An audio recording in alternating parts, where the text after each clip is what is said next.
Oke, sebenarnya sih aku gak pede juga sih kalau ngebahas tentang ini ya. Bukan masalah bisa atau enggaknya sih, tapi ya dicoba aja.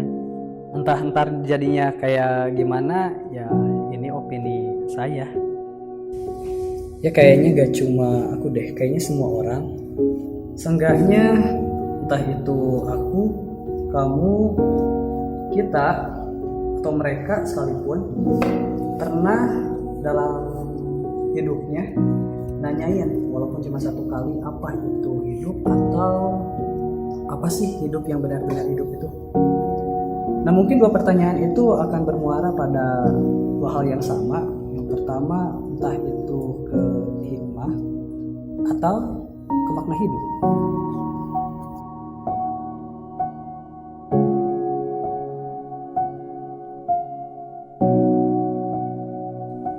Pernah gak sih kamu mikir secara kasar kalau hidup itu ya hanya menunda usia saja?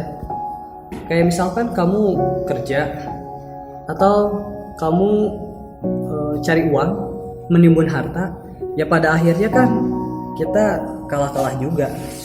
Tetap aja tuh kematian datang-datang juga. Yang pada akhirnya kita bertanya lagi, apa sih hidup yang benar-benar hidup itu? Nah, di sini aku berpendapat sesuai porsi aja.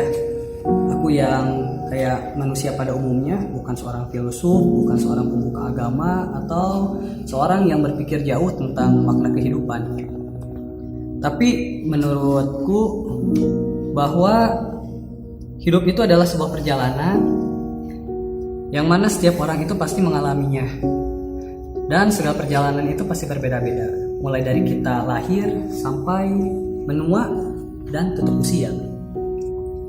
Tapi sepertinya hal yang wajar deh kalau misalkan orang-orang selama hidupnya itu ya mencari kesempurnaan. Nah, dari sini nih mulai muncul masalahnya.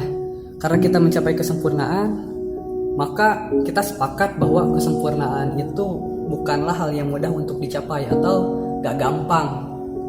Pada akhirnya kita harus belajar lebih giat, belajar lebih rumit, belajar yang panjang.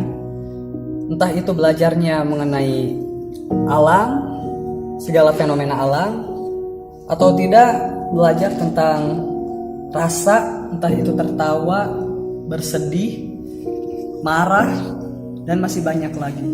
Intinya banyak banget yang harus kita pelajari. Segalanya harus kita pelajari hanya untuk mengupas apa itu makna kehidupan. Maka dalam perjalanan hidupnya, semua orang yang terlahir di dunia itu akan punya hak yang sama tentang waktu. Entah itu aku, kamu, kita, bahkan mereka, bahkan lebih jauh lagi kayak presiden, atau bahkan orang yang paling berkuasa di dunia, itu memiliki hak yang sama tentang waktu. Dijamin semua punya hak yang sama tentang memanfaatkan waktu. Lalu yang berbeda adalah bagaimana setiap orang menyikapi waktu atau mengambil sikap tentang waktu itu sendiri. Ada yang memang menyikapi waktu dengan baik, ada yang bisa kita sebut itu kurang baik. Nah, misalkan contohnya ketika kita berada di titik terendah, ketika kita merasa hidup ini sangatlah susah. Nah, ada orang yang punya pemikiran ya inilah hidup, ya pahit. Dan ada orang yang meratapi itu sampai nangis di kamar berhari-hari atau berpikir segalanya negatif. Tetapi sebaliknya ada juga loh yang kayak ya udah, ya itu mungkin jadi bagian part hidupnya, dan itu adalah bagian yang terpenting dalam perjalanan itu. Nah, di sini aku menemukan bahwa setiap orang itu ya beda menyikapi waktu tersebut. Bagaimana kita mengisi waktu itu, apakah dengan hal yang positif atau sebaliknya hal yang negatif. Nah, di sini mulai ada bahasan tentang hikmah dan makna. Makna tentang cinta, makna tentang ilmu, makna tentang iman. Hidup tanpa cinta kayaknya bosan deh. Kalau dengan cinta itu kayaknya hidup lebih bahagia dan rasanya lebih nyenengin di setiap detiknya. Juga tanpa ilmu, hidup itu akan susah. Maka ilmu itu bermakna untuk mempermudah hidup. Ya bayangin aja, kita kerja nih, kita mengandalkan ilmu kita. Maka segala pekerjaan kita dengan ilmu ya akan terasa lebih mudah. Yang terakhir, ya dengan iman. Ya dengan iman, hidup kita mungkin jadi lebih terarah. Kayak gini nih, pernah gak sih kalian nemuin orang yang kerja sebagai pemulung, pengamen, yang mereka gak tahu penghasilannya akan berapa, bahkan mereka gak tahu hari ini makan atau enggak. Tapi kalau dilihat-lihat, mereka itu ya udah bahagia-bahagia aja. Mereka nggak mikir tentang menimbun harta.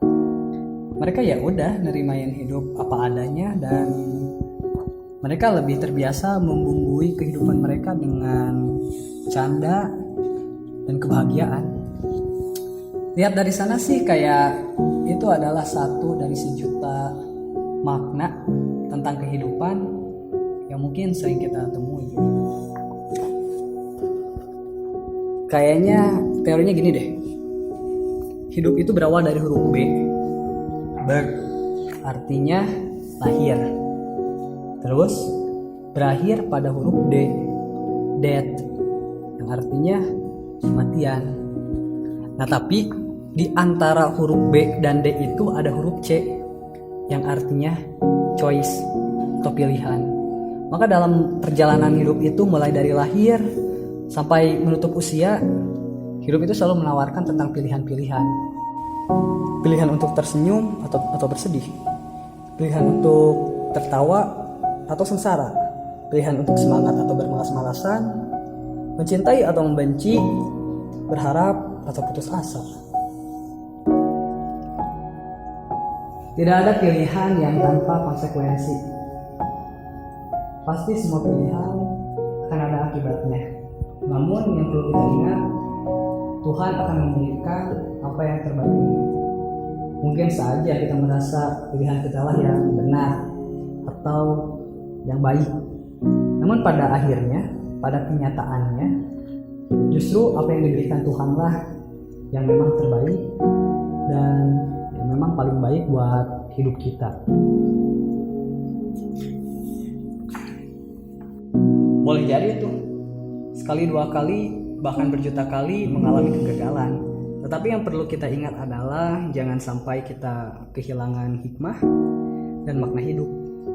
Bahwa segala hal yang terjadi dengan hidup kita, entah itu sukses atau gagal, entah itu baik atau hal terburuk sekalipun, di sanalah kita belajar dan menemukan hal yang berharga. Dan itu adalah hikmah dan makna dari kehidupan. Nah, sekarang tinggal tugas aku, kamu, kita, dan mereka untuk jalani perjalanan hidup dari mulai titik nol sampai titik terjauh untuk menemukan harta kehidupan, tentang hikmah dan makna kehidupan. Itu sih.